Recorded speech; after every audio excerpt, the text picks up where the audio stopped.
Alors, bonjour. Moi, je suis le pisciniste. I'm talking today about the new pool, or comme on dit, le pool, à Vivier. And there are going to be 3 videos in this series. The first is about the mechanics within the pump room. The second is about daily maintenance of the pool. And the third is about testing for chlorine and pH levels. Look forward to you try and do follow. Do press the follow button and subscribe if you can. Hi there, here we are in a pump room. Some of this information is not really necessary for a flying visit, but useful in case something goes wrong and you have to try and work something out. This is the main switch, electrical switch. At the top is a on-off for the whole system. At the bottom is on-off for the lights within the pool. There's a timer attached to this, but that's not something we're using. Next, we've got the control box. This is currently showing the pH level, 7.2, which is good. You would get that by pressing the pH button. The alternative is to press the return button, the anti-clockwise circular button, and that will then tell you the production level, which should be 10%. Anyway, if the pH is 7.2, that's a good sign. Also, the green light should be on. That means the machine is working. If we come down here, we've got the water coming back from the pool. Those 3 pipes going into that manifold. The 3 valves there, the one on the right is the water coming in from the bottom of the pool, and the other 2 the water coming in coming out at the top of the pool at the house end of the pool. This spare pipe on the left is something to be used for a fountain if we should ever need to use one. Just to say, in terms of these valves, if you're wanting to use the outlet closest to the corner between the 2 walls to make your sort of hoover thing work if you're cleaning the pool, that one needs to be turned on or kept on, and the other 2, the middle one and the one to the right, need to be turned off. Which is clockwise, so that they are horizontal rather than vertical. That makes sense. Here, coming this way, the three pipes have become one, and here they go through a pump. I gather this needs very little maintenance, but that from occasionally one will need to take it apart and check there's no bits of stuff in there. At the moment, it's on SF, which I think is super fast. Sometimes it's on 1200. Most of the time it's on 1200. Sometimes it's on 3000. It goes through a range of different speeds and powers, I think for economy reasons. This here is a tap or a valve to empty the system. If I wanted to empty the system, one will close these 2 valves over here and then open this one, and the pump would send the water out to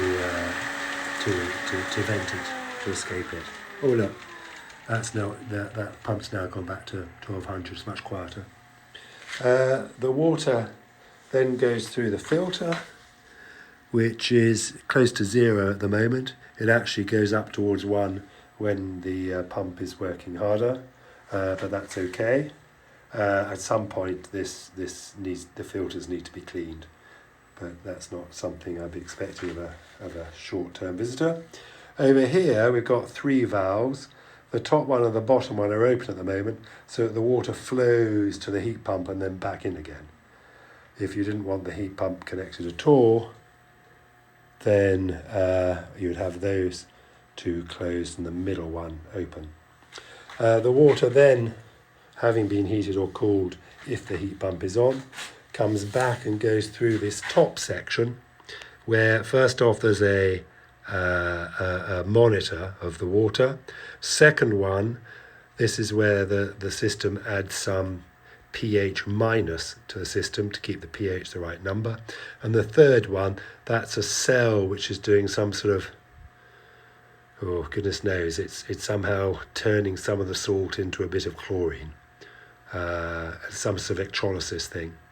And then it goes on, and then it goes down, and that pipe goes straight into the pool and comes in at the far end from the pump room. This needs to be, this large container here, you can see is pretty full at the moment, needs to be kept topped up so that the system can use some of this liquid to keep the pH balance correct. If that was to run empty, there would be a problem. Then over here we have the heat pump. We haven't experimented with this at all at the moment, so don't know how well it works. But round the end here, there's a place where you'll set the target temperature and turn it on so it's trying to reach that temperature. It's 27 at the moment. I think that's what that's telling us. I think the logic behind this heat pump is that it's used sort of continuously. I think turning it on, using it for a couple of hours is not going to have any effect at all. Okay, so that's really the story of the pump room. So, a quick bit about cleaning the pool. We've got here various equipment. This is like the end of a hoover, which you push over the floor of the pool, and it sucks up any rubbish or bits of stone. One end of this pipe goes onto that hoover. You've then got a pipe which you can use to move the hoover around. It fits on like that.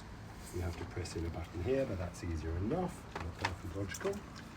You've then, I mentioned in the pump room movie about changing some of the valves on that 3-valve manifold. And then, having done that, we're able to plug this part of the hose into that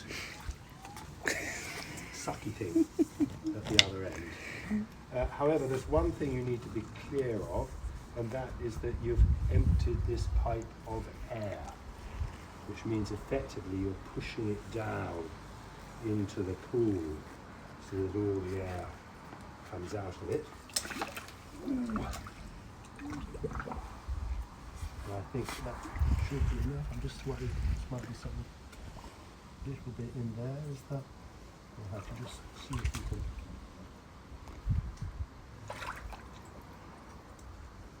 I think that's it. I think we've done the trick. So then this gets plugged in, because you don't want air going back into the filter. This gets pushed in there, and then you're able to tear it at the bottom of the pool. So then you have to get into the pool to get it. Oh dear. That's particularly difficult to wear a raincoat. Still, not as difficult as you're wearing a wool coat. So we just, oops, got my glasses in here. Jump down there. It's amazingly warm, and pull it up. And then, so let's have a look at how this is working. See those black things on the floor there?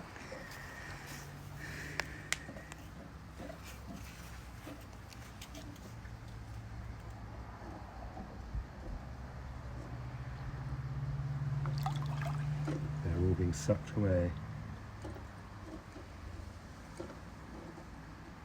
So you should do this over the full floor.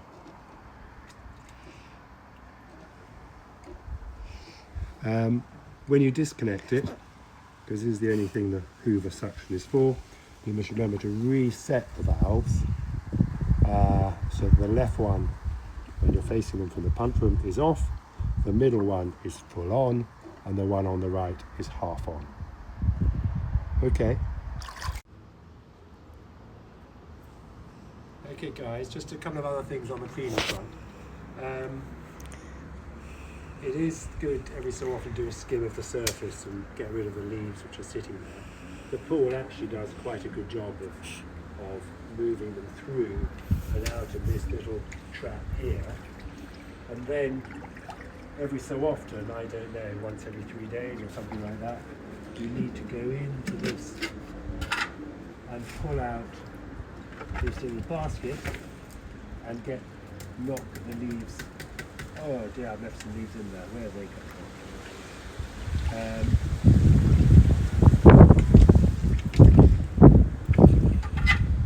So that's a job too. Two other things. You are, or you should, and this is really Elizabeth's advice, clean down the walls perhaps once every couple of days. And this is just moving off any sort of bits of stuff which are getting stuck to them, and then they'll then go off and be filtered out of the water when the water passes through the filtration thing. So that's just, every couple of days, 2 or 3 days, very useful to do that. Particularly if there'll be lots of people in the pool hanging around with dirty, sandy feet or that sort of thing. So those 2 elements. Elizabeth's advice as well is that these cleaning, like this brush and this hoover, they should be allowed to dry, but they shouldn't be left in the sun. So they go in that transparent plastic box, which is in the entrance to the cell. One other thing that's probably worth mentioning is this is another hoover, very kindly given to me for my birthday by Thomas, which is a charger. You charge it up with a USB cable. That cable is kept in the drawer of the little bookshelves inside the door of the salon. In terms of using it, one key thing is that it's fully in the water. It's in the water up to here before you turn it on. Then you turn it on, it goes green, you can see the air coming out of it, and then you're able to slide along the floor and pick up all those dirty water things that seem to accumulate in this corner of the pool. Very useful little thing, and when you've done the job, which doesn't take long because you haven't got to play around with the plumbing systems, you pull it out of the water, you turn it off before you take it out further than that, the light goes off, and then you bring it out like that. And every so often you'll have to clear the filter. There's a little bayonet fitting here, you undo that, pull the top off, you can pull the filter out. Gosh, goodness me, picked up quite a bit of dirt on that occasion, and give it a rinse through, not back in the pool. And I think that's it. I hope that's helped. Final thing, possibly this is in one of my other videos, but if you leave and the house is being locked down or closed down, it's important to pull the cover over the pool to keep it protected and to stop it filling up with leaves. So this is the testing video, just to show you how you can test the water, which in a way you might not need to. If it's showing 7.2 in there, you're probably fine. But just before that, a couple of other points on the whole cleaning exercise. One is it is useful to skim the surface with one of the nets to take out any leaves, just during the course of the day. And secondly, it's best not to have suntan cream in the pool. Now, clearly you need a bit of sunscreen. I wouldn't be suggesting that you should burn yourselves, but minimise it as much as possible. It makes the pool a much cleaner place. So testing, we've got this little piece of kit here, which tests both the pH and the chlor, or the chlorine. And this is also in the little drawer, the little bookshelf just inside the door of the salon. You put this into the water, shake it around a bit and fill it with water. Pull it, drop a little bit off so it's not completely full. Then we've got 2 tablets. We've got a DPD tablet, which goes in the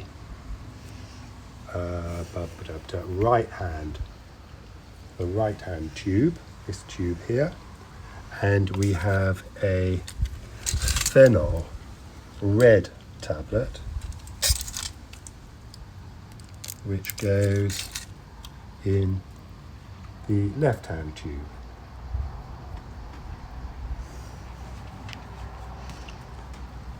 That's slightly disintegrated on my wet fingers, but I'm sure there's enough in there for it to work. You then shake it about a bit, having put the lid back on. And then what do we get? Something slightly counterintuitive on this is the top one.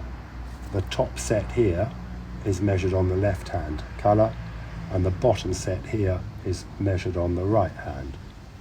And so in the terms of the right hand, we're looking at it being somewhere between the second and third box up. And I got rid of my glasses, but I think that's between 1.3 and 2, which is about right, I think, for chlor. And this one here, which is the pH, is probably this one here, which is 7.2, or possibly just slightly under. So that's the test for your chlor and your pH. And the pH should be being around 7.2, and the chlor should be being around 2 or a little bit less. Brilliant.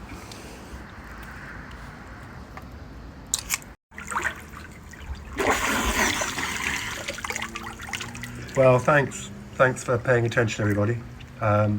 It's been a pleasure to do this, and I hope you're going to enjoy the pool loads. Anyway, follow and subscribe. Ciao.